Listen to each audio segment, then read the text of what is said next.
जिनेंद्र अपना जो हाँ जी जय जिनेंद्र जो लास्ट क्लास में देवों की बात चल रही है, देव गति और देवों की स्थिति।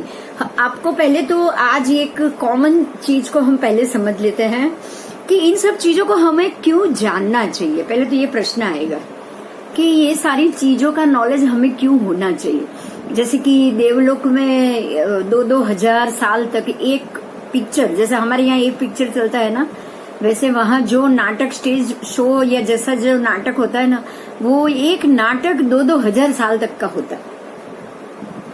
ऐसा होता है उसमें क्योंकि ना थकान है, ना सोना है, ना शरीर का दुखना है, बैठे रहे देख, बस मन की खुशी खुशी खुशी खुशी खुशी खुशी, सुख सुख, इतना सुख है कि वो सुख से कंटाला भी नहीं आता, मतलब उबते भी नहीं है वहां पे, क्योंकि सुख भोगने की इच्छा, पुण्य बल इतना ज्यादा, और थकान नहीं है, चिंता नहीं है, फैमिली की चिंता नहीं है, घर की चिंता नहीं, कुछ नहीं। और वातावरण भी ऐसे ही सुगंध मोहक वातावरण, देव देवियों की स्थिति। यहाँ स्त्री तो कुछ नहीं है, उससे भी कई गुना उत्तम क्वालिटी की देवियां। तो वहां से ये सारी चीज होने से उनको 2-2 हजार साल तक एक ही नाटक चलता है, उनको पता भी नहीं चलता।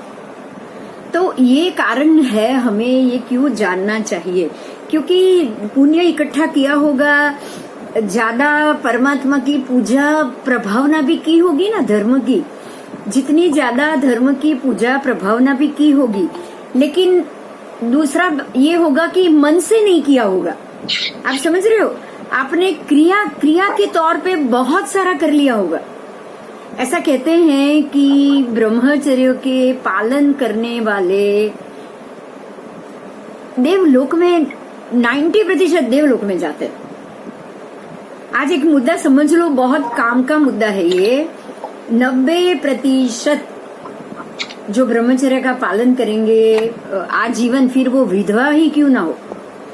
अगर विधवा स्त्री बाल विधवा होगी और उसने पूरी जिंदगी अपनी भोग नहीं किया है, वो विधवा होने के कारण उसने पूरी जिंदगी ऐसे ही निकाल दी है, तो आपको ये समझना है ये क्रिया है। सबसे पहले जानो ये क्रिया है, ये क्रिया का फल। उसने अपने शरीर से एक भी बार पंचेंद्रिय जीव की हत्या नहीं की। ये जो हम बोलते ना 9 लाख पंचेंद्रिय जीव एक बार के विषय सेवन में मरते हैं। ब्रह्मचर्य का पालन इसीलिए बोला है कि 9 लाख पंचेंद्रिय जीव की हत्या एक बार के विषय सेवन से होती है। अब जो विधवा स्त्री है, जिसने कभी एक सुख लिया ही नहीं है, तो सुख तो नहीं लिया है, साथ में उसने वो क्रिया भी नहीं की। आप ये 2 चीज जानो, चाहे उसमें ज्ञान नहीं है, उसको स्वर्ग जाने की, मोक्ष जाने की इच्छा नहीं है, उसको सुख चाहिए, ये जन्म में उसको सुख नहीं मिला है, उसको सुख चाहिए, उसकी इच्छा सुख में ही रही है, उसका मन दूसरा विषय सुख जो भोग रहा है उसके अंदर ही चाहे उसकी इच्छा पड़ी हो, लेकिन मन से नहीं, लेकिन उसने शरीर से, क्रिया से कोई भी विषय सुख नहीं भोगा, तो उसने कोई भी पंचेंद्रिय जीव का ह्रास नहीं किया। सिर्फ इतना फल उसको मिलता है, इसी चीज का उसको एक फल मिलता है, वो है देवलोक का आयुष्य। क्यों? क्योंकि जितना पुण्य कर्म ज्यादा होगा तो वो भोगने के लिए भी आपको सुख ही सुख मिलेगा। तो क्रिया से ब्रह्मचर्य का पालन करने वाले देवलोक में जाते हैं। हमें ये जानना है कि देवलोक में जाने के बाद कहीं हम ये सारी एक्टिविटी में रुक न जाए, है ना। अगर आपने पुण्य का उपार्जन किया है, परमात्मा की भक्ति की है बहुत अच्छे से, ऐसा कहा जाता है कि जितना ज्यादा आपका पुण्य प्रबल होगा उतना आप देवेंद्र बनोगे। तो देवेंद्र बनोगे, उनको तो जाके जिनेश्वर भगवान की भक्ति ज्यादा ही करनी, वो तो साक्षात जिनेश्वर देव की भक्ति करेंगे। आज जो मंदिर में भगवान की भक्ति कर रहे हैं ना, जितनी ज्यादा कर रहे हो ना, उनको तो वहां जाके इंद्र बनना ही बनना है। कभी ना कभी तो उसको देवेंद्र या समकीर्ति देव बनने का मौका मिलेगा ही मिलेगा। पर वो समकीर्ति है, इंद्र तो समकीर्ति है। अगर वो अच्छा देव बना, पुण्यशाली देव बना, पर वो अगर समकीर्ति है तो कोई चिंता नहीं, लेकिन अगर उसमें सम्यकत्व नहीं है तो आपको ये भी जानना है कि 90% देवलोक के जीव, 90% देवलोक के जीव एकेंद्रिय में जाते हैं। ये सबसे बड़ा हमारे लिए झटका है, झटका कि आप कितना भी मनुष्य भव में प्रबल पुण्य इकट्ठा करोगे, नारकी तो मर के कभी देव बनेगा नहीं। दो तीन चीजें ना नियम है, उसको समझ लो। आज नारकी मर के कभी भी देव नहीं बनता, क्योंकि उसने नरक भव में उसका उतना पुण्य का अगर जत्था होता ना उसके पास, तो उसको नरक में जाने की जरूरत नहीं होती। और नरक में जाने के बाद उसने पुण्य तो उपार्जन किया ही नहीं है।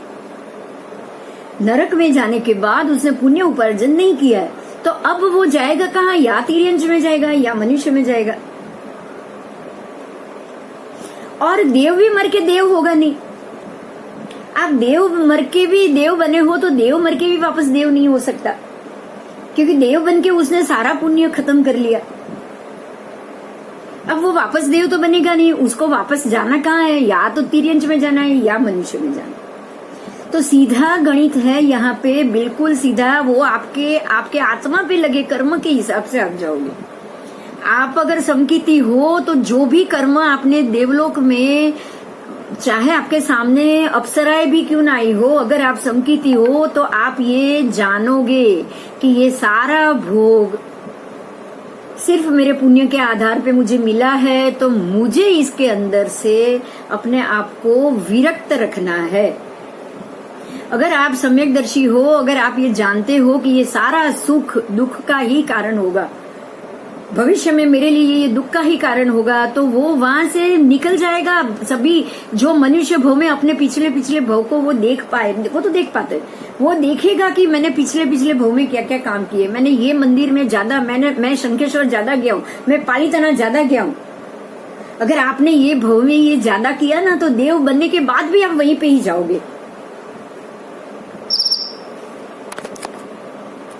आपने देवलोक में रह के भी अपने आप को इन सारी वासना की क्रियाओं से बचा के रखा, बस। तो ये ही काम आपको इतना काम आएगा, ये आपकी सोच, ये आपका सम्यक दर्शन ही वहां जाके काम आएगा।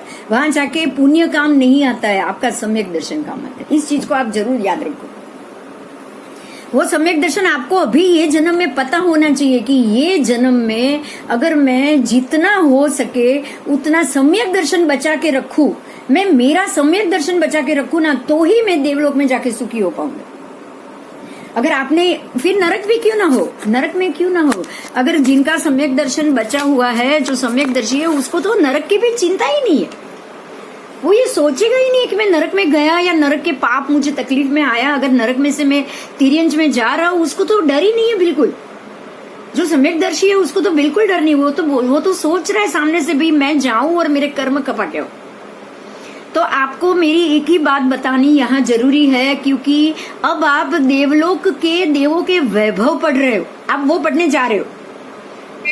बिंदु में ना सम्यक दर्शन हो तो तिर्यंश में ना जवाए, जा सकते हो। आपने सम्यक दर्शन ले लिया और उसको बचा के रखा, आप कहीं भी जाओ, आप कहीं भी जाओ। हाँ, आप कहीं भी जाओ, कोई दिक्कत नहीं। हाँ, कोई भी गति में जाओ, कोई दिक्कत नहीं, क्योंकि सम्यकदर्शी को तो चिंता भी नहीं है कि मेरा क्या होगा। अगर मैं तिर्यंश में चला गया तो क्या होगा, कोई चिंता नहीं है उसको।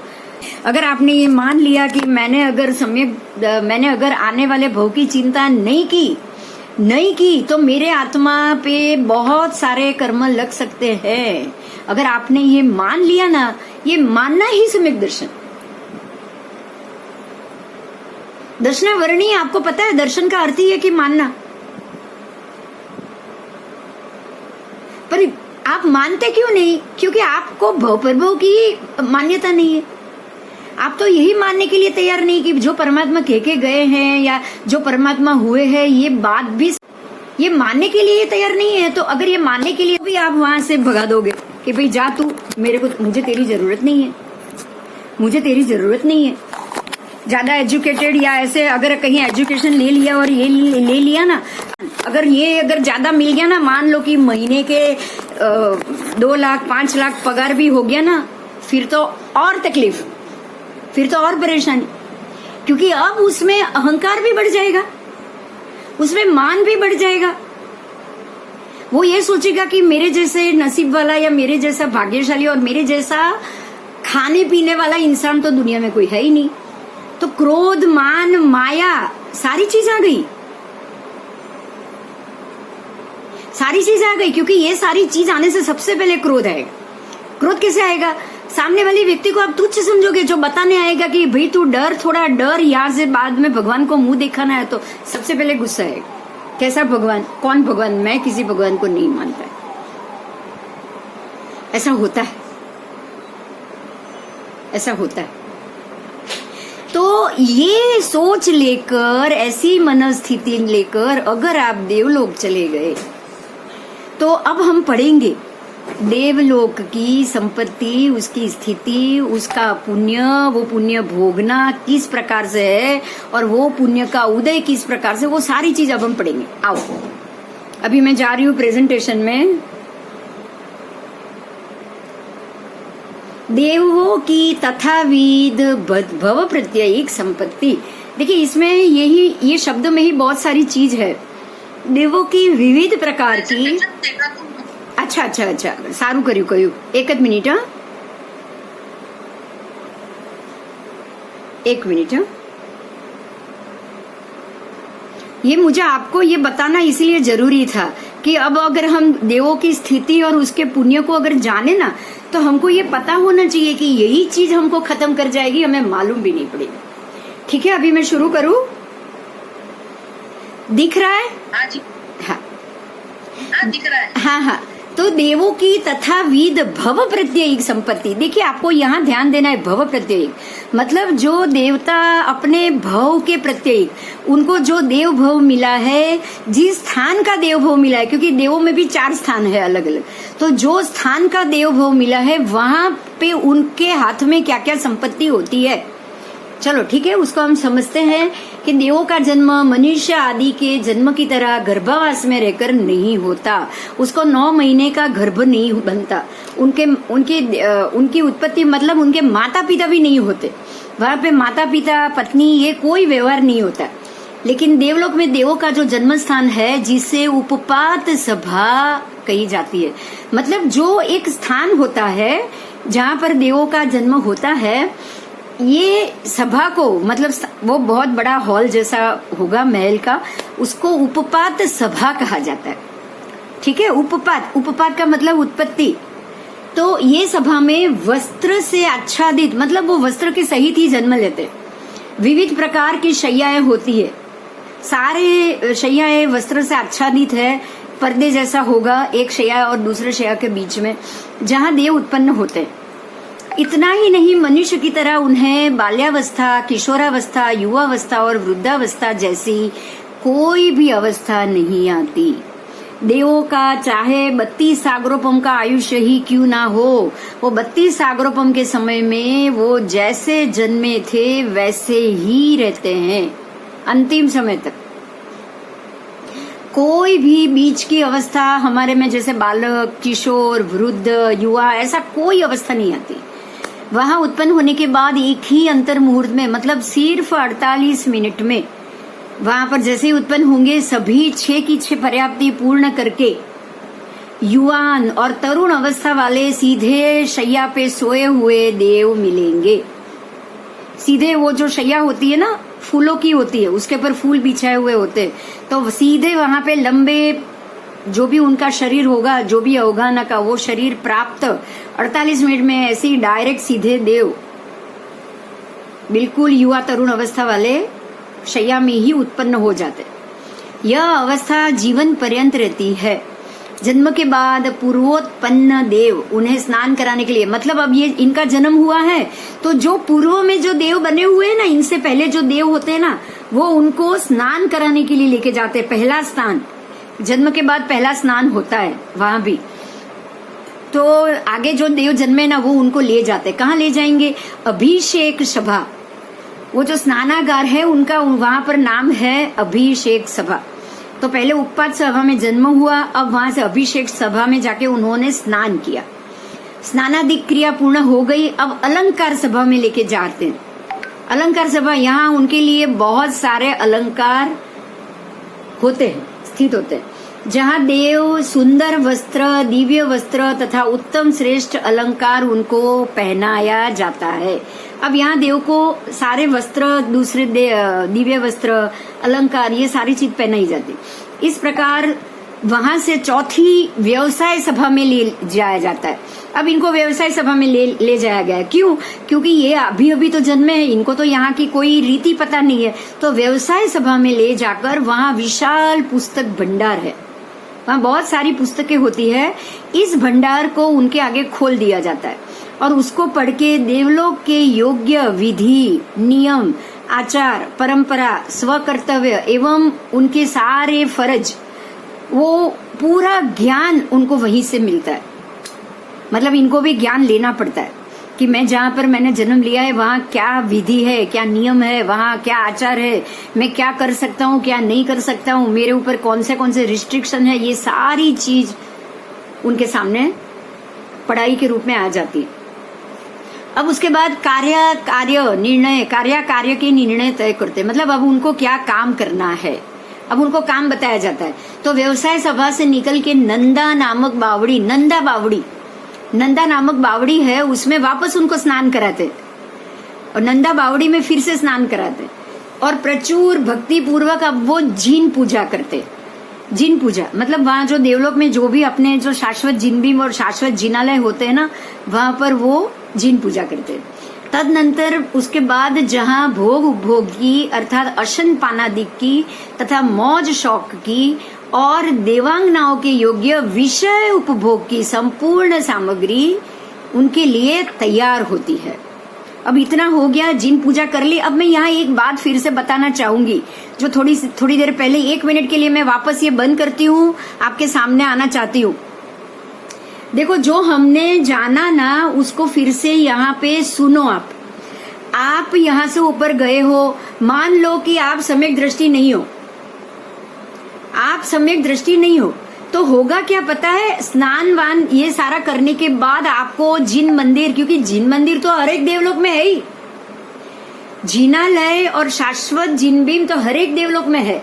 अब आपको नियम पढ़ा दिए गए, आपको ये सारा कैसे, आपको कंपलसरी ये करना है, ऐसे आपको आदेश दे दिया गया है। यहाँ आप आदेश का उल्लंघन नहीं कर पाओगे। तो होगा क्या, आपको नंदा बावड़ी में स्नान कराने के बाद जिन पूजा के लिए भेजेंगे ना, तब भी आप मन से कुछ नहीं करोगे, कुछ नहीं। जिस प्रकार से परमात्मा के सभी कल्याणक महोत्सव में आप ये सुनते हो, नारी प्रेर्या वड़ी निज कुलवट, कोई नारी के कहने से आते हैं, कोई अपनी कुल के वट रखने के लिए आते हैं, कोई धर्मी धर्म सखाई, कोई धर्मी के कहने से आते हैं, कोई धर्म सखा उसके दोस्त के कहने से आते हैं। जो दूसरे के कहने से आते हैं ना, वो सम्यक दृष्टि हो ही नहीं सकते, क्योंकि सम्यक दृष्टि को उसको तो किसी को बताने की जरूरत नहीं पड़ेगी, वो सबसे पहले दौड़ेगी। तो सम्यक दर्शन लिया होगा देवलोक में तो आपको यहीं पे काम आएगा। तो सम्यक दर्शन लाने के लिए हमको आत्मा और शरीर उसको समझना पड़ेगा। पुद्गलास्तिका है, जीवास्तिका को समझना पड़ेगा। जीव के 563 भेद समझने पड़ेंगे, संसारी जीव के 14 भेद समझने पड़ेंगे। समझ में आ रही है मेरी बात? समझ में आ रही है? अगर ये जाना होगा, ये पता होगा कि शरीर क्या है, आत्मा क्या है, कौन सा कर्म करने से आत्मा दंडित हो रहा है। जितनी चीज में हम खुशी खुशी काम करते हैं ना, जो भी काम हम खुशी खुशी करते हैं ना, वो सारा हमारी आत्मा को दंडित कर रहे हैं। हमारा आत्मा दंडित हो रहा है, हमको पता ही नहीं है, हमें मालूम ही नहीं है वो कहाँ कहाँ दंडित हो रहा है। तो ऐसी स्थिति में देवलोक में भी अगर गए ना, वो देव चाहे वो सम्यक दृष्टि बोले कि जा पहले जिन पूजा करनी पड़ेगी, क्योंकि ये तो कंपलसरी, तो उसको पता है कि ये सारी चीज, ये महल, ये सारी में मुझे रहना है, तो मुझे ये करना है, तो मैं रोज जाके करूंगा। क्यों नहीं करूंगा भाई? अगर ये करूंगा तो ये सारी चीज मिलेगी। जैसे अभवी जीव यही सोचता है, अभवी जीव ये सोचता है कि ये समूह शरण में बैठे परमात्मा, इनके आगे पीछे इतने देव खड़े हैं, तो ये मिला कैसे इनको? तो वही पूछ लेता है, वो बातों बातों में जान लेता है कि जैसे कोई दीक्षा लेगा, पूरी जिंदगी ब्रह्मचर्य का पालन करेगा और साथ में ये जो बोल रहे वो ज्ञान भी लेगा, तो वो 9:30 पूर्व तक तो पहुंच जाएगा ज्ञान में। लेकिन 9:30 पूर्व के बाद जो ज्ञान आत्मदृष्टि के पे जाएगा, जो ज्यादा अधिक, जो आपको ज्यादा आत्मा और शरीर को अलग करने के लिए जाएगा, जो सम्यक दर्शन के ऊपर जाएगा, वो उसको चाहिए ही नहीं या उसको समझ में ही नहीं आएगा, वो वहीं पे छोड़ देगा। बस इतना हो गया ना, मैंने सब पा लिया है बस। क्योंकि आपको आत्मा तो अलग है, वो जानना ही नहीं, आपको मानना भी नहीं है, वो तो मानने वाला भी नहीं है। तो ऐसा वो पालन करने के बाद भी 9 ग्रीवेर तक पहुंच सकता है। वहां जाके करेगा क्या? वो जिन पूजा तो करेगा ही करेगा, क्योंकि वो कंपलसरी है ये। तो वहां जाने के बाद वो सब कर लेगा। जो समव शरण में भगवान के हाथ नीचे दीक्षा ले रहा है, वो जिन पूजा नहीं करेगा क्या? करेगा, क्योंकि वो सारी चीज सिर्फ देवलोक के सुख भोगने के लिए कर रहा है। एक ही चीज ध्यान में रखना, अंदर से वो संकिति है ही नहीं, उसको सिर्फ देवलोक का सुख चाहिए। यही होता है, जो देव ऐसे वहां पे उनको भेजा गया, वो जाएंगे भी, जाने के बाद वो पूजा सब चीज कर लेंगे, लेकिन वापस वही के वही जिन वो भक्ति पूर्वक नहीं करेंगे। आपको इतना ध्यान रखना है, ठीक है? जो सम्यकदर्शी होगा वो प्रचुर भक्ति पूर्वक करेगा। अभी हम आगे जाएंगे।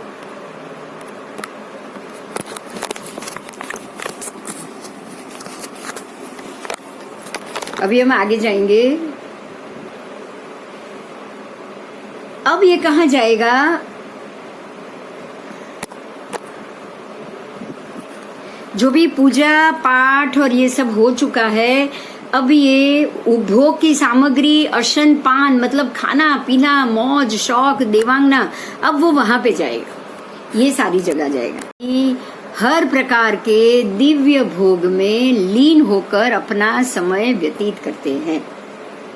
ठीक है? तो ये आपने जाना 5 प्रकार की। अब ये और जानो कि ये 5 प्रकार की सभाएं जो ऊपर हमने पढ़ी, वो हर एक देवों की राजधानियों में होती है, प्रत्येक देवलोक में प्रत्येक देवों की, और हर एक की अपनी अपनी बाह्य, मध्यम और अभ्यंतर 3 प्रकार की परिषदा भी होती है। जो भी सभा होगी उसमें ये तीनों परिषदा भी होगी। विभिन्न देवों की ये 3 परिषदाएं विभिन्न नामों से, हर एक देवों की जो परिषदा है उन सबका अलग अलग नाम भी आएगा। यह देवगण सर्व अंगों में, मस्तक में, कंठ में, हाथ में, कर्णादि अवयवों में, वो हर जगह अवयव धारण करते हैं। हर जगह जहाँ हम लोग पहनेंगे नहीं ना, उससे 100 गुना ज्यादा अवयव पहन के घूमते हैं, क्योंकि वहाँ यही तो शौक है बस। अगर हमारी आसक्ति आभूषणों के प्रति भी रह गई ना, तो भी वहां जाके यही हालत होगी। सदा काल अवस्थित यौवन धारण करने वाले निरोगी समचतुरस्त्र संस्थान वाले होते, पहला ही संस्थान है इनका। ठीक है? और संग्रहण तो होगा नहीं, क्योंकि शरीर ही नहीं है। यह देव भव स्वभाव से ही, ये उनका भव स्वभाव है, मतलब देव गति का ये स्वभाव है कि अनिमेष नयन वाले, उनकी आंखें कभी पलकारा नहीं मारती। अगर आपके सामने कोई आ गया है और वो देव है कि नहीं वो जानना हो ना, तो आपको उसकी आंखों को ध्यान से देखना है। उसकी आंखों का कभी पलकारा नहीं हुआ ना कुछ घंटे तक, 10-15 मिनट तक, तो समझ लो ये देव आके खड़े। तथा अपरिमित सामर्थ्य, उनका सामर्थ्य अपरिमित है। उसी के कारण मन से ही सोचेंगे तो सर्व कार्य सिद्धि हो जाएगी। उनको सर्व कार्य सिद्धि करने के लिए सिर्फ मन से सोचना है। उसके बाद अम्लान पुष्पमाला धारण करने वाले, उनके गले में एक पुष्पमाला होती ही है जन्म होते ही, जो कभी कि उनकी क्या स्थिति होती होगी। फिर से मैं ये बात समझाती हूँ फिर से, कि जब उनकी ये पहले तो उनके गले में जो माला है, जन्म से ही ये फूलों की माला कभी भी नहीं करमाएगी। मतलब उनको ये नियम है, ये सिद्धांत है, उनको ये पता है कि जब तक मेरे गले में माला है मुझे ये सुख मिलेगा ही मिलेगा। तो इसलिए सुख में बिंदास हो गए। जब माला करमाएगी तब पता चल जाएगा, बस तब की बात तब, क्योंकि 2-2 हजार तक सिर्फ एक नाटक में चला जाता है। हम जब आंखें बंद करके खोले ऐसे पलकार में, उनके तो हमारे एक पलकार के बाद हमको थकान लगती है, उनको तो थकान ही नहीं है। 2000 साल निकल गए, आंखें कभी दुखेगी ही नहीं उनकी, कोई चीज को देखने से उनका मन भरेगा ही नहीं, आप ये तो सोचो। और फिर जब कर्मा गई ना, जब आयुष्य खत्म हो गया, तब तक समय निकल गया नहीं पता। और अब माला खराब हो गई, अब पता चल गया 6 महीने से ज्यादा नहीं है हम, तब वो सोचेंगे कि अरे मैं अब यहां से जाऊंगा कहाँ। तब वो देखते हैं। ऐसे ही मैं एक आपको अभी एक एग्जांपल देना चाहती हूँ, ये हमारे आगम का है, बहुत जानना बहुत इंपॉर्टेंट, बहुत जरूरी। ऐसे ही एक देव को ये मालूम पड़ गया, देव सम्यक दृष्टि नहीं होंगे तभी, नहीं तो सम्यक दृष्टि होते तो उनको ये चिंता भी नहीं होती। लेकिन देव को ये मालूम पड़ गया कि मेरी माला खराब हो चुकी है, अब मेरा 6 महीने का ही आयुष्य है। तो दुखी हो गए, उन्होंने देखा कि मैं अब कहाँ जाऊंगा।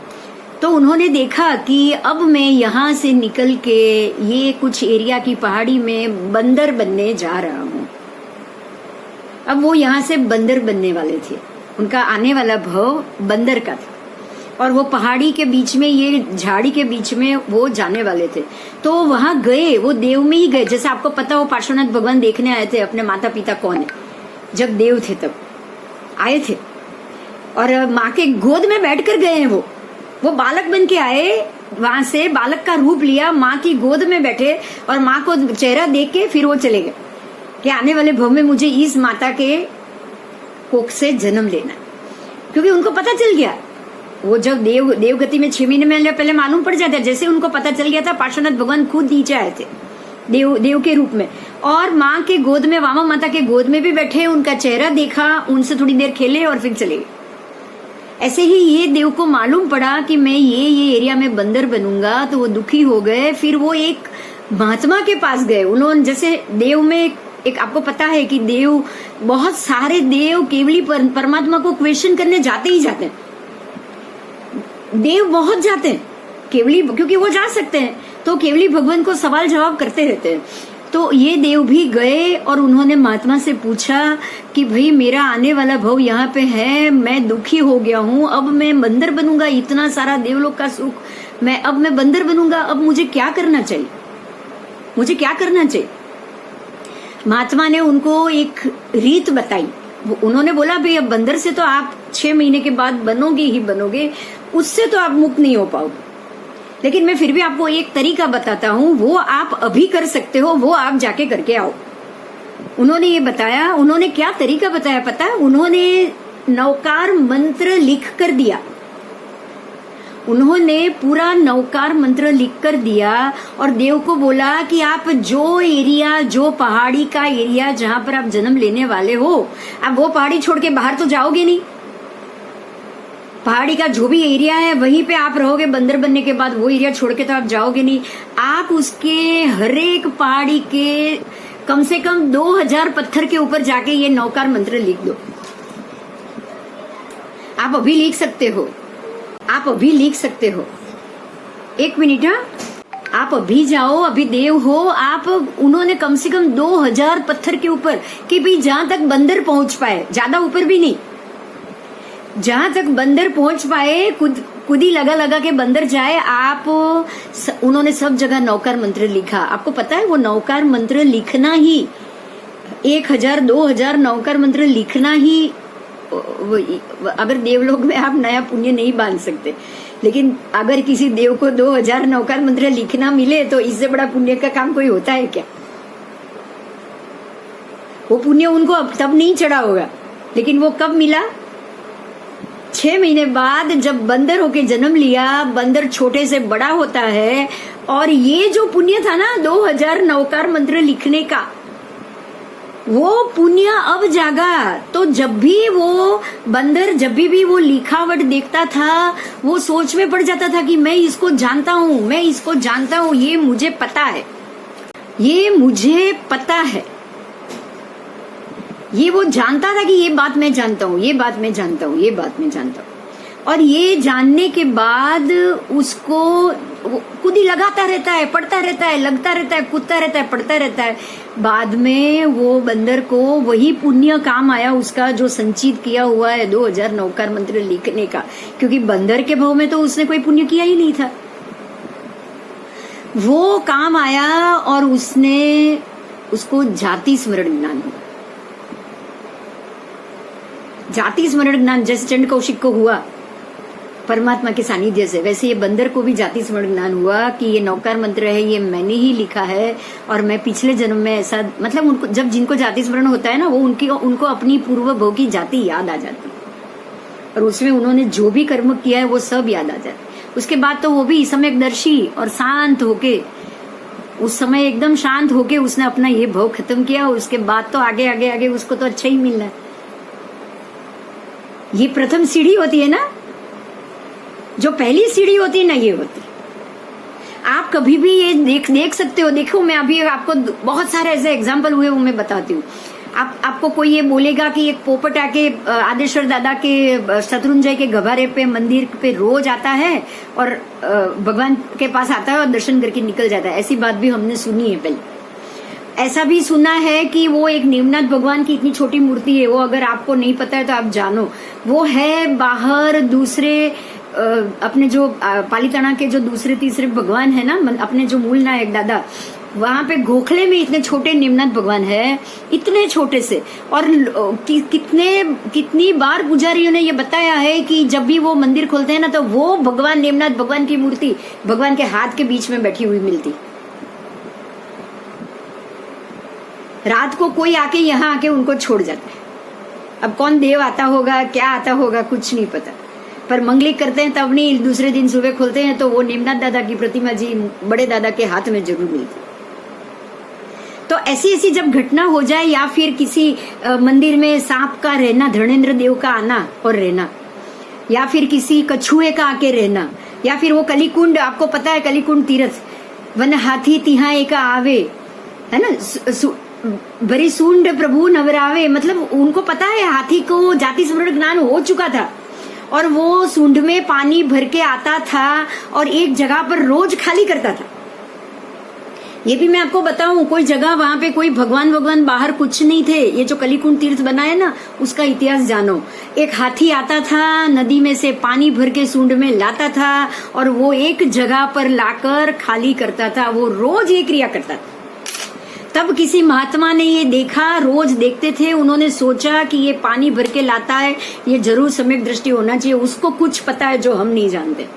तो वो महात्मा ने वो जमीन नीचे से खुदवाई तो नीचे से कलिकुंड पार्श्वनाथ की जो आज है वो प्रतिमा निकली। अब ये हाथी को जाति स्मरण ज्ञान हो चुका था कि मैंने यहाँ पहले भगवान नीचे या तो उसने गाड़े हो या उसकी हाजिरी में गड़े हो, दो में से एक चीज तो होगी, नहीं तो हाथी को बाहर से कैसे मालूम पड़ेगा कि नीचे भगवान। तो ये उसको पिछले जन्म वो बोल नहीं सकता है, तिर्यंच बता नहीं सकता है। तो ऐसे जाति स्मरण ज्ञान वैसे ही वो बंदर को हुआ। इसीलिए कहते हैं कि अगर मनुष्य जन्म में या देव भव में अगर आप जितना हो सके आपको ये धर्म की बात, पुण्य की बात, भगवान की बात, ये जितना जितना ज्यादा ज्यादा आप करते जाओगे ना, आपका सम्यक दर्शन दूसरे तीसरे तिर्यंच भी बन के आओगे ना, तो दृढ़ता से आप उसके ऊपर टिके रह पाओगे। अगर नरक में भी चले गए तो आप दृढ़ता से उसके ऊपर टिके रह पाओगे।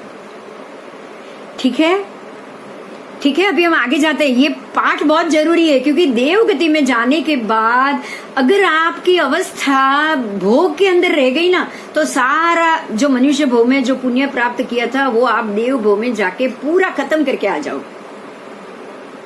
वापस फिर जीरो से शुरुआत करनी। हम लोगों ने अब तक यही किया था, हम लोगों ने अब तक यही किया होगा। इतने जन्म हो चुके हैं, कितने जन्म हो चुके हैं, ये पूरे हमारे जो अतीत काल चक्र को अगर हम देखने जाए ना, तो अभी तक हम भटक ही रहे, क्योंकि सही बात क्या है वो हम कभी आज तक समझ ही नहीं पाए होंगे। पुण्य किया है, खर्चा करके आ गए, पाप किया है, भोग के आ गए, पुण्य किया है, वापर के आ गए, वापस पाप किया होगा, वापस उसको भोग के आ गए। मगर जीव क्या है, अजीव क्या है, परमात्मा क्या है, अस्थि काय क्या है, जीव पुद्गल दोनों इकट्ठे कैसे रहते, आत्मा और शरीर को कभी हमने अलग जाना ही नहीं। अब ये भव में जाना है तो ये भव में देव भव भी जान लेंगे कि वहां जाके भी हम भटक ना जाए। ठीक है, वहां जाएंगे ना तो देवांगना, ये उत्पाद सभा, ये सब जानो उत्पाद सभा क्या है। तो वहां जाओगे तो मालूम पड़ेगा कि ये सारी उत्पाद सभा वहां जब तक जहां पढ़ाई है वो ठीक है, जहां स्नान करके मंदिर में पूजा करना है वो ठीक है, बाकी कोई ये नाटक चेटक की उत्पाद सभा अलग होती है, वहां मुझे कोई जाके रहने की जरूरत नहीं। बराबर, ये बात अगर आज मगज दिमाग में डाल दी ना तो तब भी जाति स्मरण ज्ञान होगा, क्योंकि जाति स्मरण तिर्यंज को हो सकता है तो देव नरक को क्यों नहीं हो सकता। सम्यक दृष्टि को होगा, मैं यही कहूंगी, अगर सम्यक दृष्टि है तो जरूर होगा। चंड कौशिक सम्यक दृष्टि था, साधु था वो पहले, सर्प तो ये भव में बना है और सीधे देवलोक में गया है, वो 8वें देवलोक में। વિંડુબેન બરોડામાં છે ને એક હોટલ હતી, એના અંદર એક કાચબો હતો, હા, દેરાસર પણ હતું એ લોકોનું। તો એ કાચબો ચોવિયાર કરતો તો, પર્યુષણમાં અઠાઈ કરતો તો, મારા નણંદે ને બધાએ જોયો છે ને। ये तो आपने बताया है, मैं आपको एक और 2 मंदिर की, जैसे कलीकुंड है ना वैसे हमारे 2 और है। एक है भरूच में समड़ी विहार, उसका नाम ही है समड़ी विहार। हाँ जी, કેસરિયાજીમાં પણ हाँ। એવી જ રીતે એક બળદ હોય। हाँ केसरिया जी, ये तो दूसरे कोई तिर्यंच आते हैं, लेकिन ये तो नाम ही ऐसे ही घोड़ा, आपको ये पता हो मुनि सूरज स्वामी का क्या नाम है वो तीर्थ, घोड़े को प्रतिबोध करने के लिए जाते थे, पता है वो अश्व को प्रतिबोध करने के लिए गए थे महात्मा, उसके ऊपर से वो नाम पड़ा है, वो मुझे पता नहीं, अभी याद नहीं आ रहा है, लेकिन मुनीश्वर स्वामी का प्रतिमा जी का मंदिर वो भी बना है, वो अश्व, उसके पीछे अश्व की कहानी, उसमें अश्व को हुआ है सम्यक दर्शन। भरूच का वो मंदिर है, उसका नाम भक्तांबर मंदिर। भरूच में भक्तांबर मंदिर भी होगा, लेकिन भरूच में समड़ी विहार भी है। એ સમડી વિહાર પણ છે અને આ ભક્તાંબર મંદિર છે ને તેની સ્ટોરી છે 99%। नहीं, ये एक अश्व वाली बात है, वो मुनि सूरज स्वामी की है, वो पूरी मुनि सूरज स्वामी की जो पंचकल्याणक पूजा है ना उसमें पूरी हकीकत है। ये मुनि सूरज स्वामी की जो पंचकल्याणक पूजा बनी है ना उसमें ये पूरी स्टोरी बताई गई है पूजा में, એટલે એ પણ घोड़े को प्रतिबोध करने की बात है। हाँ ये भक्तांबर मंदिर में लिखा हुआ है जी। हाँ, तो वही होगा शायद, मुझे अभी तो याद नहीं, आपने याद दिला दिया, बहुत अच्छा है। मतलब मैं ये कहना चाहती हूँ कि अगर अब आप ये सोचो कि इनको सम्यक दर्शन कब हुआ होगा, हमारे सामने ये प्रश्न आता है कि सम्यक दृष्टि होके जब जीव नारकी में जा सकता है तो सम्यक दृष्टि होके जीव तिर्यंच में भी जा सकता है। अगर आप सम्यक दर्शन लेकर गए हो फिर देवलोक में भी जाओगे ना तो ये सारे देव देवी उसकी ये सारी स्थिति से आप बच पाओगे। और आप अभी से ये बात दिमाग में डाल दो कि मुझे अगर कहीं मेरे पुण्य का उदय हुआ या मेरे पीछे मेरे सत्ता में अगर देव गति का आयु जाना बाकी होगा तो मुझे वहां जाने के बाद भी वहां की रत्न, वहां की अप्सरा, वहां की जो भी पुण्य भोगने की भोग सामग्री है वहां मुझे उससे बिल्कुल अलिप्त रखना। आप अभी से परमात्मा को ये प्रार्थना शुरू करें कि मैं वहां जाऊं तो मुझे वहां का पुण्य यही मिले कि मैं नंदीसर द्वीप जाऊं, मैं रोज उड़ के हर जगह जाऊं। और वहां आपको ये इसके लिए एक गाथा याद रखो, बहुत अच्छी गाथा है, 97 सहस्रा लखा 56 अट्ठकोड़ियों। जो जग चिंतामणि स्तवन जो गौतम स्वामी ने बनाया है ना वो सारे के सारे शाश्वत जिनबीम और जीना लय का ही उल्लेख है। उसमें भरुवत चही मुड़ी सुहा है, ये गाथा उसमें भी ये उल्लेख गौतम स्वामी ने दिया है। भरुवत चही मुनि सुहा है मतलब भरूच में मुनि सूरज स्वामी का जो मंदिर बना है ना वो यही नाम से बना हुआ, ये भी भरूच में ही है। हाँ ये भरूच में ही है, ये भी भरूच में ही। तो ये सारी चीज है ना, गौतम स्वामी जैसे प्रथम गणधर ने इन सब चीजों को रोज की स्तुति में लिया है। तो हमें यही जानना है, यही करना है। 97 सहसा जितने कोड़ी मंदिर, जितने कोड़ी शाश्वत प्रतिमा जी है ना, उसको मैं रोज नमस्कार करूं, तो यहाँ आप रोज नमस्कार करोगे ना, तो नरक में जाने के बाद भी ये पाठ आपके जहन से कभी नहीं जाए। देव में जाने के बाद भी ये पाठ कि मुझे तो 97 सहसा जितने भी लखा 56 अट्ठ कोड़ी इतने शाश्वत जिन भीम का दर्शन करना ही करना ही करना। और ये प्रण लेकर आप ये मनुष्य से बाहर निकले ना, मनुष्य ही ये प्रण कर सकता है, क्योंकि ये गाथा और उसको समझना सिर्फ आपका काम। बाकी गति में ये समझने के बाद कोई भी गति में जाओ, कहीं भी भटकोगे नहीं। अब आगे चलेंगे। कुछ हो तो प्रश्न पूछ लो भाई।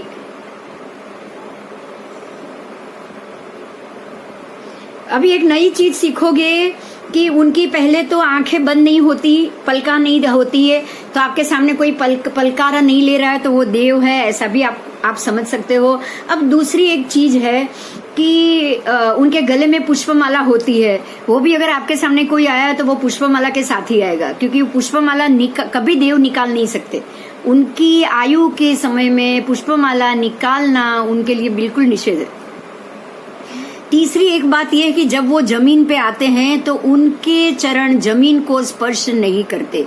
4 अंगुल अद्धर रहते हैं, 4 अंगुल। आपकी जो पहली 4 उंगली है ना, उतनी जगह छोड़ के अद्धर ही चलेंगे। देव कभी भी जमीन को स्पर्श नहीं करेंगे, ठीक है। फिर महान संपत्ति, सौभाग्य, शाता और सुख, ये 4 चीज तो वो भोगते ही भोगते तथा अर्धमागधी भाषा में ही बोलते हैं।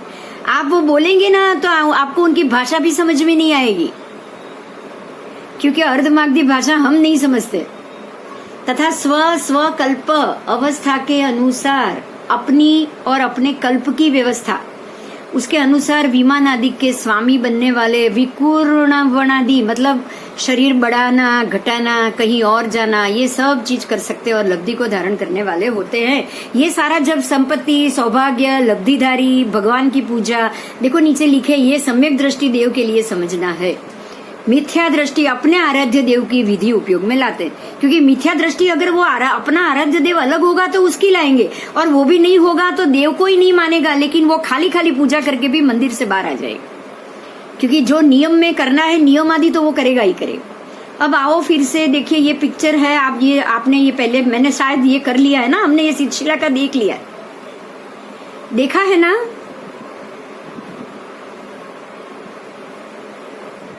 नवग्रह के विमान, ये सब हो चुका है, मैं भी वापस नहीं लूंगी।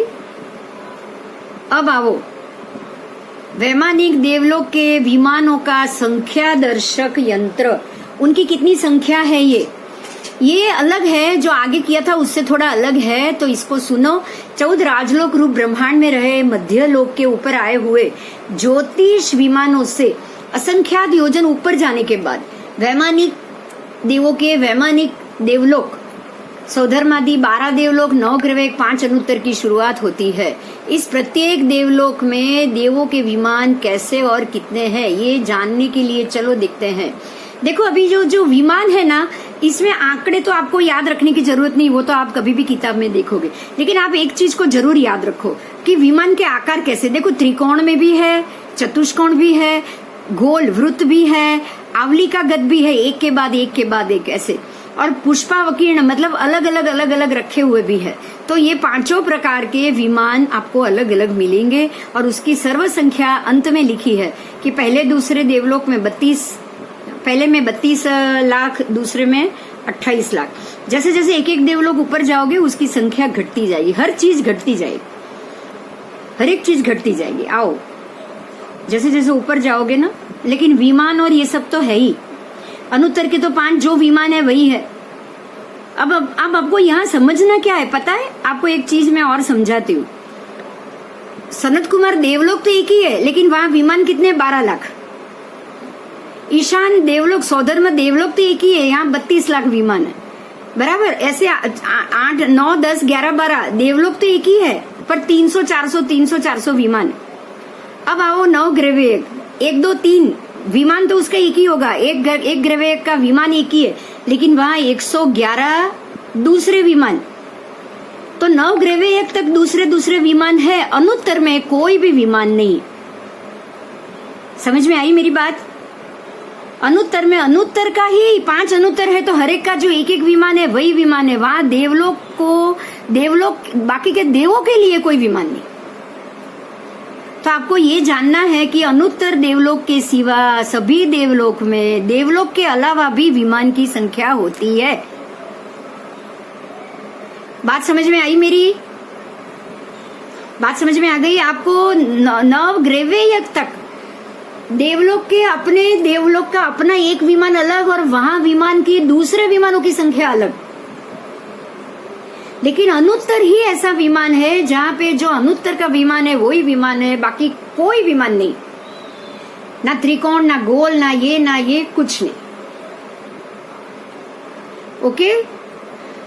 એટલે એનું કોઈ કારણ કહેવાય કે उसका कारण एक ही है, उसका कारण ही एक है। अनुत्तर विमान वाले दूसरे तीसरे भव में मोक्षगामी, इसलिए उनको यहाँ आके तो कोई पुण्य का भोग तो आएगा ही नहीं। उनका सारा पुण्य का भोग आध्यात्मिक में, परमात्मा की भक्ति में, वहां बैठे बैठे तीर्थों की दर्शना में और परमात्मा के प्रतिमा जी के दर्शन करने में ही निकलता है। એટલે એ લોકો પાસે જતા જ નથી બહાર। जाते भी नहीं है और वहां बैठ के सिर्फ भगवान की भक्ति ही करते हैं पूरे दिन रात, क्योंकि थकान तो है नहीं, सोना है नहीं, नींद है नहीं, इसलिए उनको कहीं जाना हो। એ લોકો જ પડખું પણ નહીં કરે, પડખું પણ ऐसा लिखा है शास्त्रों में, ऐसा लिखा है कि अगर वो पड़खा एक घूमते हैं ना तो उनकी आधी आयु निकल जाती। अच्छा 32 सागरोपम में आधी आयु निकलने के बाद वो 1 टन लेंगे। ओहो तो वो सारी भी क्रिया नहीं है, बस आराम से लेटे रहते हैं, वहीं पे बैठते भी नहीं, पड़खा में ही दोनों, उनकी पूरी आयु 2 पड़खे में ही निकल जाती। આપણે જવું તો ત્યાં જવું, નહીં તો કઈ નહીં। नहीं तो मनुष्य तो बनવું પડે ને પાછું। દેવલોકમાં बस જવું હોય अब તો यही सोचना कि मैं अगर जाऊं ना तो अब आपको पता चल जाए कि मैं दूसरे देवलोक में आ गई हूँ। अब आप क्या करोगे पता है? अनुत्तर विमान की चीजों को ही दिमाग में बिठाओ कि मुझे यही चाहिए, मुझे यही चाहिए, मुझे यही चाहिए।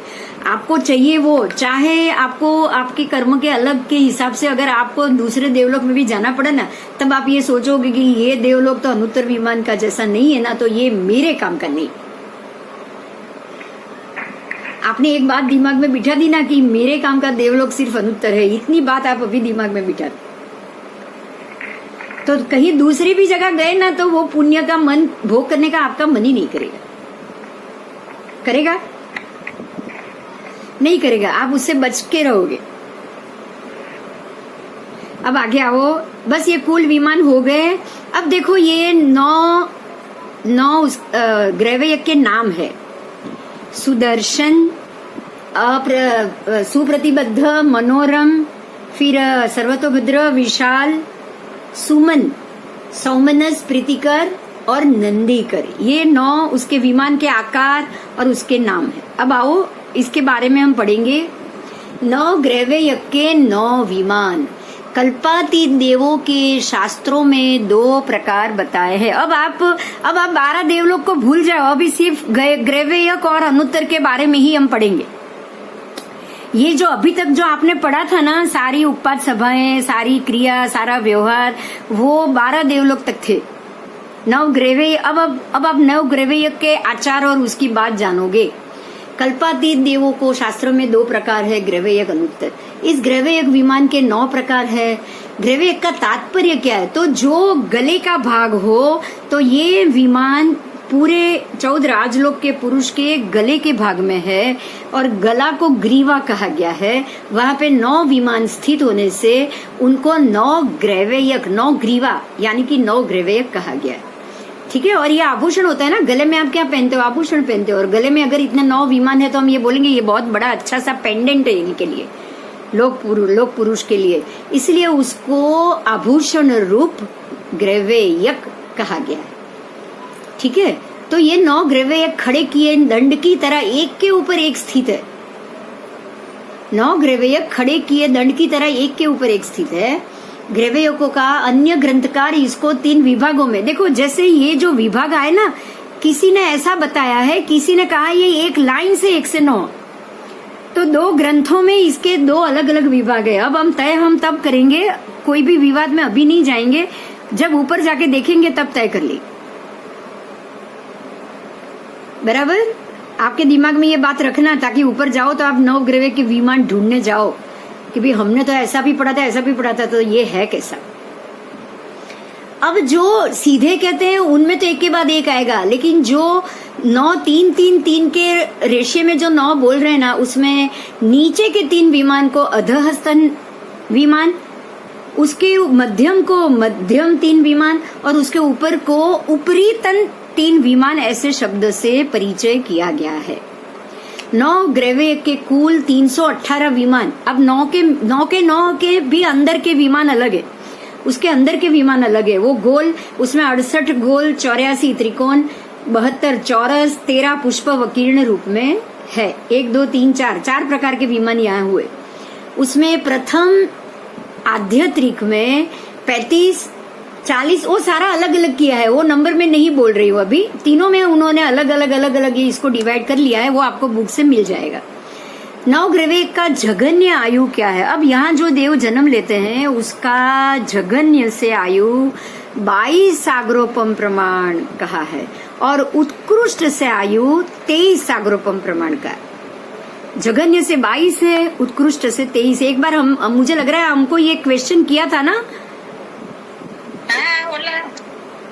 सुनीता बेने, हाँ, कि वो उन्होंने तो 12 देवलोक में ही 32 सागरोपम बोल दिया था, पता है? तो बस तो वहां से बस उनके लिए ये जवाब है, अब आप पूरा समझ लीजिए। अभी मैं 1 मिनट सामने आ रही हूँ, अभी आप पूरा समझ लीजिए कि जो 21 सागरोपम का जघन्य और 22 सागरोपम का उत्कृष्ट आयु 12 देवलोक तक था, उसमें जो लिखा हुआ था वो था।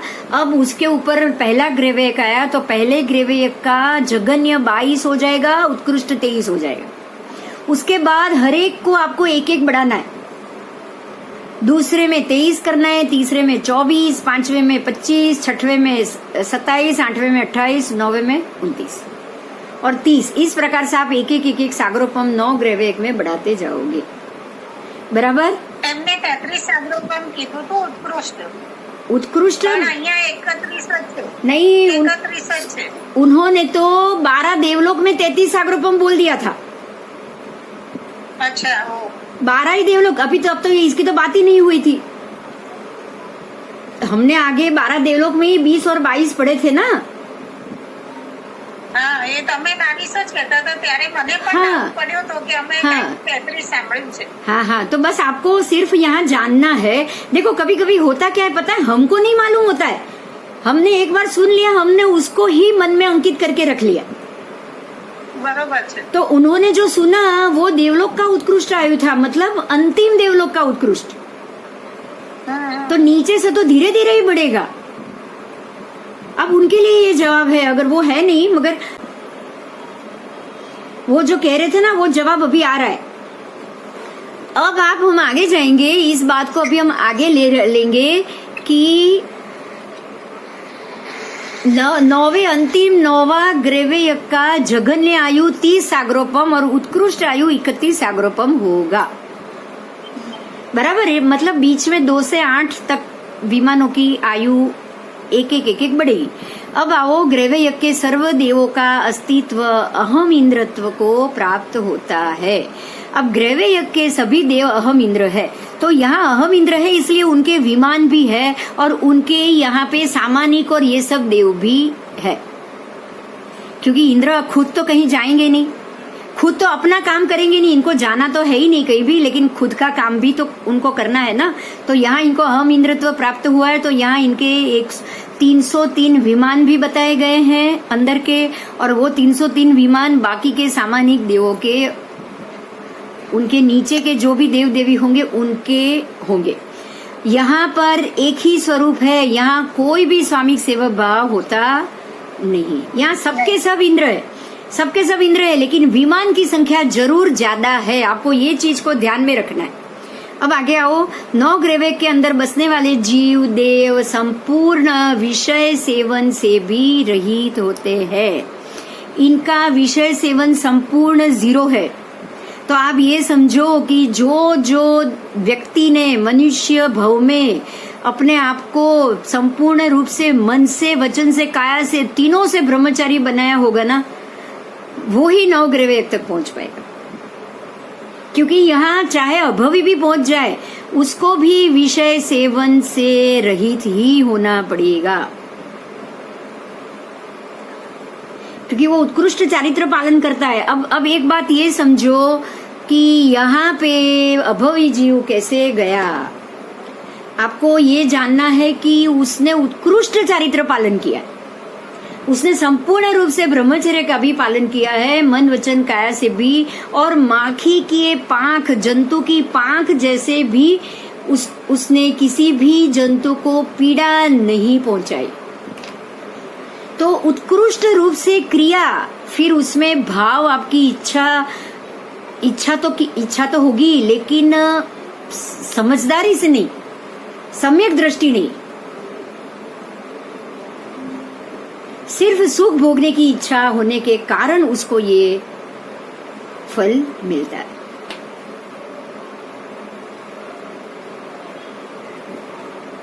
बराबर? क्योंकि यह देव अल्प संक्लेश वाले होते हैं, स्वस्थ होते हैं, शांत होते हैं। ये सारे देव संक्लेश मतलब कषाय, संक्लेश का अर्थ ही है कषाय, कि भाई इसका बिगाड़ा, इसको बिगाड़ो, इसको सुधारो, ये करो, ऐसे में होते ही नहीं, ऐसे में ये मिलेंगे ही नहीं। मगर सारे समकीति भी नहीं मिलेंगे, इस चीज का आप ध्यान रखना प्लीज, क्योंकि 9 ग्रह तक अभवी जीव पहुंच सकता है, इसलिए यहाँ समकीति भी नहीं है। सारे समकीति नहीं है, समकीति तो है बहुत सारे, लेकिन सारे नहीं। अब आओ, ये सारा कहाँ से लिया गया है? क्षेत्रलोक प्रकाश, प्रज्ञापना सूत्र, फिर बृहद संग्रहणी, देवेंद्र नरकेंद्र प्रकरण, त्रैलोक्य दीपिका और प्रज्ञापना सूत्र, ये सब इसमें से लिया गया है। अब आओ, ये देखो किस प्रकार से यहाँ पे आपको सब मनुष्य दिखाई देते हैं, ये सारे मनुष्य आपको दिखाई देते हैं। अब इसका यहाँ पे आगे देवलोक से इसका क्या संबंध है, आप ये जानो। देखो, लिंग साधु देवलोक में कौन कौन जा सकता है? अब ये प्रश्न हम सबको आएगा, हम सबको ये प्रश्न होगा कि ऐसा कौन सा पुण्य बांधे तो हम देवलोक तक पहुंचे। आएगा कि नहीं आएगा? या फिर उसको दूसरे तरीके से सोचो, आपको तो मनुष्य ही बनना है, आप यही चाहो कि मुझे तो मनुष्य ही बनना है, लेकिन मनुष्य बनते बनते आप क्या क्या कर्म करोगे तो आप मनुष्य बनते बनते देव भी बन जाओ। तो आपको ये ध्यान रखना है कि मैं जो क्रिया कर रही हूँ या कर रहा हूँ वो देवलोक के लायक ही है, पर ऐसा उसमें क्या कम होगा जो मैं देव की जगह पर मैं मनुष्य में चला जाऊं। मैं ऐसा क्या करूं इसमें, मतलब मैं इसमें और क्या जोड़ू। मन और वचन से, काया से तो मैं कर रहा हूं तो मुझे देवलोक मिलेगा, लेकिन मैं मन और वचन से मैं कौन सी दिशा में को ज्यादा महत्व दूं, मैं कौन सी चीज को मेरे विचारों में ज्यादा महत्व दूं, ताकि मैं देवलोक की जगह मनुष्य लोक में डाइवर्ट हो पाऊं और मैं मनुष्य बन पाऊं। ठीक है, ठीक है। तो आप पहले ये जानो कि देवों को अपने पुण्य के हिसाब से वो क्या कर्म करते हैं ताकि वो देवलोक का आयु बांधते। देखो, लिंग साधु का हो, मतलब आप लिंग का अर्थ है आप बाह्य साधु की बात करेंगे। हाँ, लिंग साधु का मतलब बाह्य साधु, आपका बाह्य रूप साधु का है। रजोहरणादि रूप साधु वेशादि को धारण किया है, ये बाह्य रूप। लिंग साधु का मतलब बाह्य रूप, लेकिन मिथ्या दृष्टि हो, लेकिन वो मिथ्या दृष्टि हो तो वह भी उत्कृष्ट से 9 ग्रह तक उत्पन्न हो सकता है। अब आओ, कोई जिनेश्वर भगवंत की अथवा प्रभावित लब्धिधारी साधु की रिद्धि सिद्धि, देव दानव मानवों से युक्त पूजा सत्कार देखकर अगर कोई भगवान की या कोई साधु की ज्यादा देव आके पूजा करे तो वो देखकर अगर वो जीव ये सोचे, ये विचार करे कि मैं भी ऐसा साधुपना लूं तो मेरा भी पूजा और सत्कार होगा, अगर उसने ये सोच लिया ना, तो ऐसा केवल ऐहिक सुख की इच्छा, मतलब शरीर के सुख की इच्छा करने से, मुक्ति की इच्छा नहीं है उसके मन में, ऐसा नहीं है कि मैं मोक्ष पाने के लिए मैं यहाँ जाऊं। वो ये सोचेगा कि मुझे भी ऐसा देवादिक ये सारे देवता का सुख मिले, ये सोच उसकी इच्छा से ऐसे साधु की तरह वो भी साधुपना धारण करे, और साधु होने के बाद अन्य प्रकार के उत्कृष्ट कोटि का संयम तो वो रखे, जैसे मैंने अभी की बात की वही बात आ रही है, पर मक्खी की पांख को भी किलामणा ना होने दे, ऐसी सूक्ष्म रीति से जीव रक्षादि क्रिया करे, सिर्फ क्रिया करे, लेकिन मन से उसकी मुक्ति की बिल्कुल इच्छा ना हो, सिर्फ सुख भोगने की इच्छा हो, तो ऐसे श्रद्धा रहित जीव को क्योंकि उसको श्रद्धा नहीं है, ऐसे श्रद्धा रहित जीव को, मतलब कि उसमें प्रशम नहीं, संवेग नहीं, निर्वेद नहीं, अनुकंपा नहीं, आस्तिक्य नहीं। देखो ये कोई गुण नहीं है, मैं फिर से बोल रही हूँ, ये 5-6 गुण हो तो ही आप समकीति हो, अगर ये 6 गुण नहीं है तो आप मिथ्या दृष्टि हो। फिर से बोल रही हूँ, सुनिएगा, श्रद्धा रहित, प्रशम, संवेग, निर्वेद, अनुकंपा और आस्तिक आदि गुण, श्रद्धा माननी है, श्रद्धा रहित तो मैं बोली हूँ, श्रद्धा रहित हो गया है मतलब ये सारे गुण नहीं है, तो उसको श्रद्धा होनी चाहिए, उसमें प्रशम होना चाहिए, उसमें संवेग, उसमें निर्वेद, उसमें अनुकंपा और उसमें आस्तिक्य, ये सारे गुण होने चाहिए। ये गुण होगा तो ही वो सम्यक दृष्टि बन सकता है, या फिर ये सभी गुणों के विकल होने पर, मतलब ये गुण नहीं होने पर, बाह्य 10 प्रकार के विधि वाले बाह्य चक्रवाल समाचारी मतलब चक्रवाल मतलब वही भव भ्रमणा में गोल गोल घुमाने वाली समाचारी, ये समाचारी की क्रिया का उत्कृष्ट रूप से यथार्थ आराधना किया करता है वो जीव। इसी कारण से मात्र उसी क्रिया के बल पर, सुनिएगा, मात्र उसी क्रिया के बल पर ही वो उत्कृष्ट से 9 ग्रहवेयक तक उत्पन्न हो सकता है। उसमें अंगार मर्दकाचार्य एक एग्जाम्पल दिया है। अंगार मर्दकाचार्य ऐसे नाम वाले आचार्य जो ऐसे ही थे, और वो ऐसी ही प्रकार से क्रिया करते हुए ना श्रद्धा ना आस्तिक्य का मतलब कि विश्वास, ना श्रद्धा ना संवेग है, ना प्रशम है, प्रशम का अर्थ ही है वितरागता, राग का छोड़ना, ना उनमें संवेग है। ये सारा चीज जब सम्यकत्व का धोरण आएगा ना, तब सारा डिटेल से पढ़ेंगे। आप सिर्फ ये जानो कि अगर आपके पास ये 5 चीज अगर नहीं है ना, तो आपके लिए ये अभवीपणा या ये मिथ्यात्व से बाहर आना बहुत मुश्किल है। ठीक है, तो मिथ्यात्वी कौन बन सकता है, और मिथ्यात्वी बना हुआ व्यक्ति जब धार्मिक क्रिया करता है तो वो कौन से देवगति तक जा सकता है। मेरे ख्याल से आज आपके सामने सब क्लियर हो चुका है या प्रश्न है, बताओ। चलो, प्रश्न होगा बेफिक्र होके पूछो प्लीज, क्योंकि मैं चाहती हूँ कि आप बिल्कुल अच्छे से तैयार होके आगे जाओ। है कोई प्रश्न?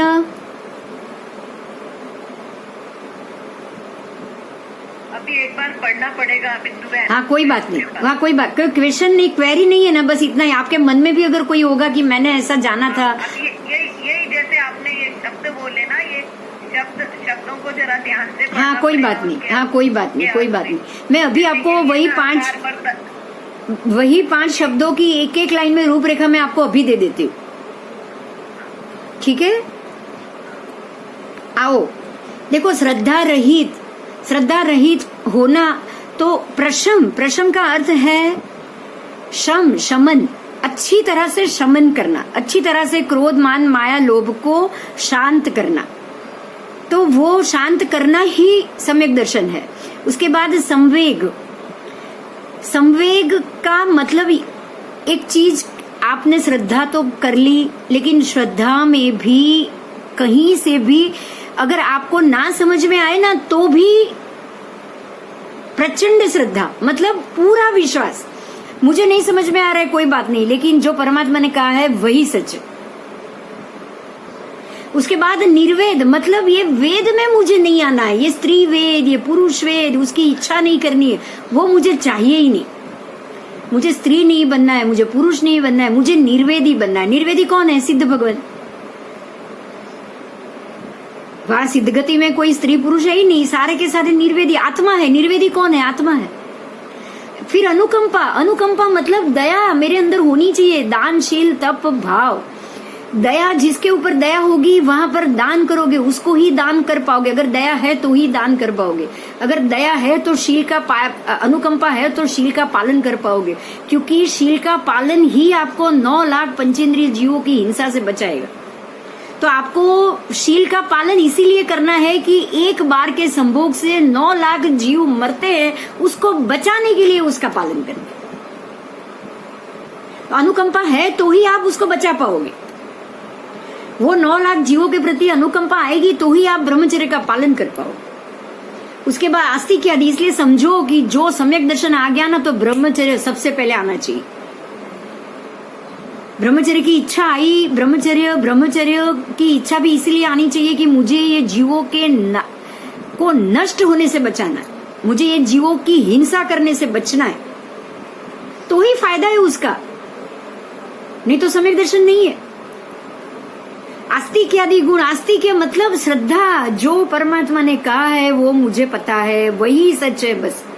अगर मुझे कुछ समझ में नहीं आएगा तो मैं एक ही शब्द मुझे बोलना है, तत्व केवली गम्यम, एक ही शब्द मुझे बोलना है। अगर मुझे लगे कि मैं कहीं गलत हूं, तत्व केवली गम्यम, कि जो तत्व मैंने कह दिया वो केवली ने जैसे जैसे उसको बताया है, आप उसी को ही सत्य है, मेरी कही हुई बातें असत्य हो सकती है। कहीं ना कहीं मुझे ये शब्द से हमेशा रोज ये शब्द की बोलने की, सुनने की, समझने की आदत डालनी पड़ेगी आपको। मुझे ये नहीं कहना है कि नहीं यही सच है, ये पढ़ो। मुझे यही कहना है कि भाई मुझे ये पता है, आप ये दृष्टि से भी इसको समझो। ऐसा हो सकता है ना, तत्व है। अनेकांतवाद किसको कहा? परमात्मा ने अनेकांतवाद कहा है कि जैसे तत्व मेरी जीवों की अपेक्षा से तत्व को देखेंगे तो तत्वों की अपेक्षा से भी तत्व को जानना पड़ेगा। जैसे हमने जीवास्तिकाय को अनंतानंद माना है वो जीवों की अपेक्षा से, लेकिन एक आत्मा के प्रदेश जानोगे तो उसको असंख्य ही मानना पड़ेगा। वो एक जीव की अपेक्षा से हो गया, तो एक जीव की अपेक्षा से जीवास्तिकाय अलग है, अनंत जीव की अपेक्षा से जीवास्तिकाय अलग है, बराबर। तो इस प्रकार से आपको इन सभी बातों पर विश्वास करना पड़ेगा। अब आगे आओ, मिथ्या क्रिया भी कितनी उच्च गति प्राप्त करा सकती है, सोच लो। अगर मिथ्या भी क्रिया की है ना तो आप नवग्रह तक जा सकते हो। अगर यही क्रिया सम्यक दृष्टि के साथ हुई होती तो मोक्ष जाने में कितनी देर। यह क्रिया मार्ग की जो लोग अवगणना करते हैं उनके लिए ये जवाब है। उसको वो गहरा विचार करे कि सिर्फ ध्यान करने से या सिर्फ साधना करने से मोक्ष, क्रिया में हमें अपने समय को निष्फल नहीं करना है। ये खास सोचे कि अगर मिथ्या क्रिया ऐसा फल दे सकती है तो सम्यक क्रिया आपको क्या फल दे सकती है, जरा सोचो। मिथ्या दृष्टि भी, हाँ बोलो।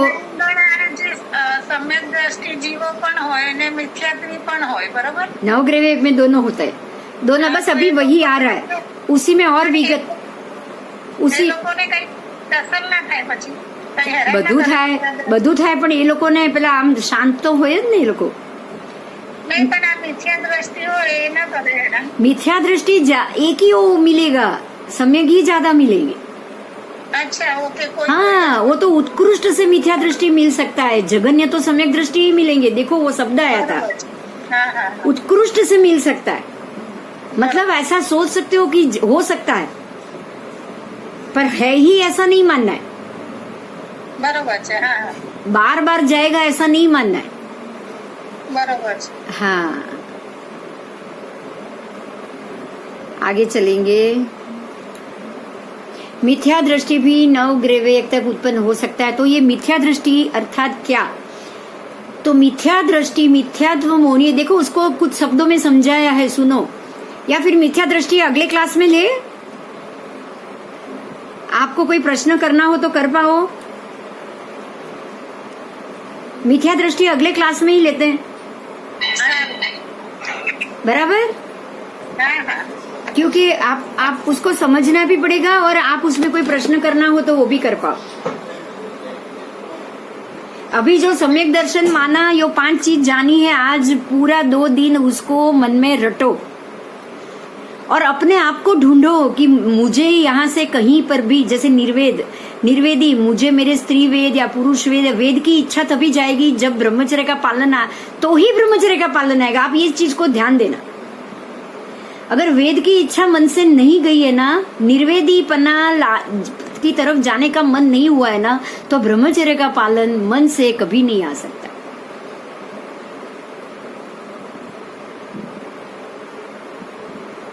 वेद को भोगने की इच्छा ब्रह्मचर्य.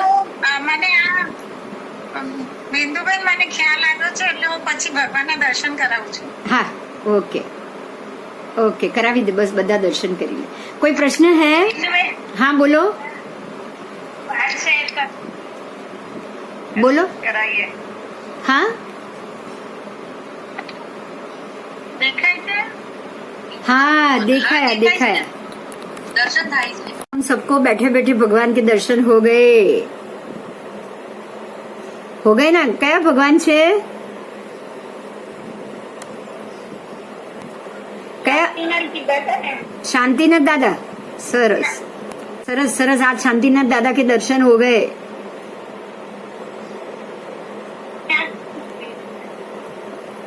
चलो बहुत अच्छा हुआ. चलो, शांत होना, वितरागता की तरफ जाना, राग को शांत करना, द्वेष को शांत करना, घटाना, वो शांतिनाथ भगवान के ही रूप का नाम आ गया ना. तो जो सम्यक दर्शन और सम्यकत्व, अब आप ये सोचो कि परमात्मा ने भी कैसा सोचा कि आप पहले सम्यक दर्शन को जानो फिर मेरे दर्शन करो, फिर दर्शन देगा. क्योंकि हमने तो पहले ही मांगे थे, नहीं मिले. पहले नहीं मिले. तो ये भी आपको समझना है कि ये भी एक निमित्त है कि जो आपने आज सम्यक दर्शन को जाना है, उसके बाद तुरंत शांतिनाथ भगवान के दर्शन किए, तो ये आपको बहुत अच्छा फल देने वाला है. चलिए, बहुत ही अच्छा हुआ. ठीक है. बिंदुबेन, आज की क्लास खरेखर बहुत बहुत अच्छी रही. बस हमेशा आज रहती है, लेकिन आज की तो कुछ अलग ही थी. ये आज में है ना, हमने ये हमको बाद में फ्यूचर में क्या करना है वो आपने जाना. हाँ. आपको अच्छा क्या लगा पता है? अब तक तो जो है जैसा है वही जाना था. अब आपने ये जाना कि हमको क्या करना है. जैसे आपने बताया ना कि ये क्यों पढ़ना है, देवलोक क्या है. हाँ. तो यही मतलब एड्रेस दिया कि कहाँ जाना है. हाँ. अब आपको ये देखो, एक बात तो हमारे लिए कंफर्म है कि हम पुण्य का काम करेंगे तो देवलोक तो हम जाएंगे ही जाएंगे, लेकिन वहां जाके हमको भटकना नहीं है. बस ये जानने के लिए ही आपको अभी से अपने आप को तैयार करना है, अपने मन को, अपने आत्मा को ये एक ध्येय देना है कि कहीं मैं वहां पहुंच जाऊं तो मेरे साथ वहां परमात्मा और उनकी भक्ति और उनके प्रति श्रद्धा कभी भी नहीं घटनी चाहिए. बस आप यही मांगो. अब आप रोज ये मांगो कि आप मुझे गति कहीं भी मिले, मेरे दिमाग से परमात्मा की श्रद्धा घटनी नहीं चाहिए. इय संतुओ महायस भक्ति भर निभरण हियण ता देव दिज बोहिम भवे भवे पास जिणचन भवे भवे जिणचन. जब तक मुझे बोधि ज्ञान ना हो जाए, सम्यक दर्शन ना हो जाए, मोक्ष ना मिल जाए, बोधि ज्ञान मतलब मोक्ष, जब तक मुझे मोक्ष ना मिल जाए तब तक मुझे हर भव में जिनेश्वर भगवंत और उनकी ही चरण मिलने चाहिए. तो अब ये गाथा को हमको अपने आत्मा के, हमारे दिमाग के सभी जो विचार है ना उसके अंदर उसको बसा देना है. बराबर. एकदम बराबर। एकदम बराबर। बस तो अभी ऐसे ही जाएंगे, आगे पढ़ेंगे, मजा आ रहा है, मुझे भी बहुत खुशी हो रही है। ठीक है बिंदु, Thank you. बहुत बहुत आभार आभार आभार। ठीक है, ठीक है। अभी अगले क्लास में परसों मिलते हैं फिर। जरूर जरूर? ठीक है, जिनेंद्र। ठीक है। जय जिनेंद्र, जय जिनेंद्र।